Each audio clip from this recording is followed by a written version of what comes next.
पेलूंगा। राहुल गांधी भी पागल है, ये पवन खेरा उससे भी ज्यादा पागल है। लेकिन कांग्रेस का लोग फालतू है, अकल नहीं। पवन खेरा बन जाएगा पवन पेरा। मैं इसको ठीक से पेलूंगा।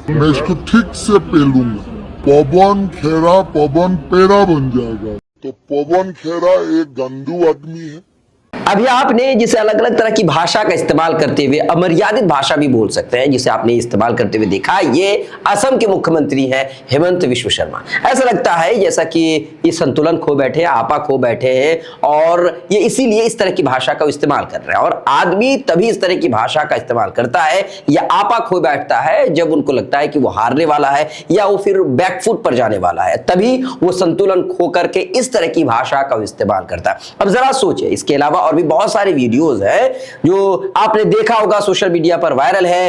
हेमंत विश्व शर्मा जो है कांग्रेस के अध्यक्ष मल्लिकार्जुन खड़गे, उनकी उम्र का लिहाज किए बिना उनको भी वो पागल बता रहे हैं, राहुल गांधी को पागल बता रहे हैं। पवन खेड़ा के बारे में तो अभी आपने सुना कि पवन खेड़ा के बारे में वो बोल रहे हैं कि पवन खेड़ा को पवन पेड़ा बना देंगे। एक और शब्द है जो इससे पहले एक वीडियो में उन्होंने कहा था, मैं शब्द का इस्तेमाल नहीं कर सकता। हम आपको ये कहना चाहते हैं कि राजनीति में आरोप और प्रत्यारोप का दौर चलता ही रहता है।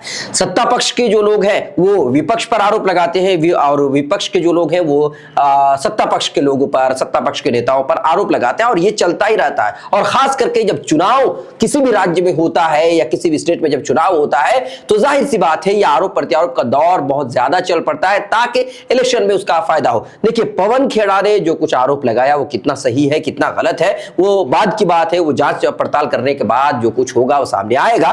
लेकिन पवन खेड़ा के उस खुलासे के बाद जो है असम के मुख्यमंत्री हेमंत विश्व शर्मा एक तरह से कह लीजिए वो आपा खो बैठे, वो संतुलन खो बैठे और उसके बाद जो लगातार ऊट पटांग बातें वो करते नजर आ रहे हैं। एक संवैधानिक पद पर होने के बावजूद, एक मुख्यमंत्री होने के बावजूद इस तरीके की भाषा का इस्तेमाल कर रहे हैं जैसा लगता ही नहीं है कि वो मुख्यमंत्री है। और एक मुख्यमंत्री की भाषा जो है वो सड़क छाप के किसी लुच्चे लफंगे या टपोरी किस्म के लोगों की भाषा नहीं हो सकती है, या आप भी जानते हैं, हम भी जानते हैं।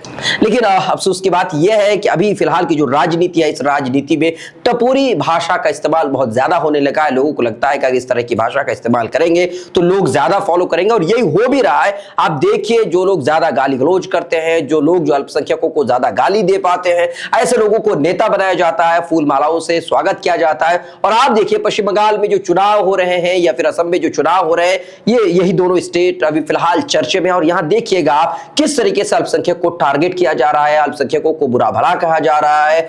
अभी एक नाज़िया इलाही खान का एक वीडियो सोशल मीडिया पर वायरल है जो खुलेआम मुसलमानों को धमकी देते हुए नजर आ रहे हैं। वो सुअर पालने की बात कर रहे हैं, यानी कि मुसलमानों से नफरत करके वो सुअर पालने की बात कर रहे हैं। कटवा, मुल्ला, इस तरह की भाषा का इस्तेमाल करते हुए नजर आ रहे हैं।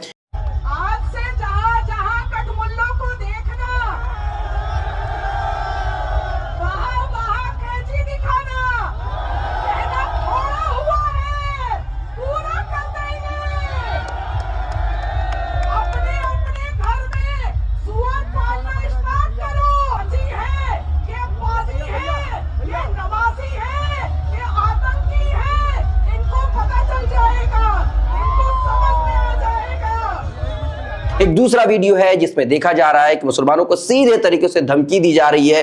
तो कहने का मतलब यही है कि अभी जो राजनीति हो रही है वो राजनीति जो है सिर्फ एक तरह से ये नहीं कह सकते हैं कि टपोरी वाली भाषा, बल्कि टपोर वाली सोच लेकर के ही, यानी कि अमर्यादित भाषा ही नहीं बल्कि अमर्यादित सोच लेकर के ही राजनीति में लोग उतर रहे हैं। लोगों को लग रहा है कि अगर अमर्यादित सोच है, घटिया, नीच, वाहियात किस्म की सोच होगी तभी राजनीति हो पाएगी, वरना तो राजनीति नहीं हो सकती। लोग पसंद नहीं करेंगे, एक समुदाय को गाली देंगे तभी लोग पसंद करेंगे, वोट करेंगे।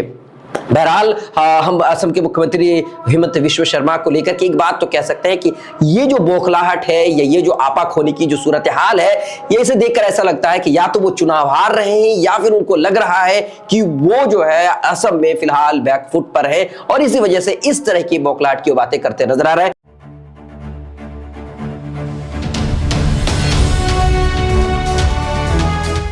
ट्रू रिपोर्ट्स, सच आप तक।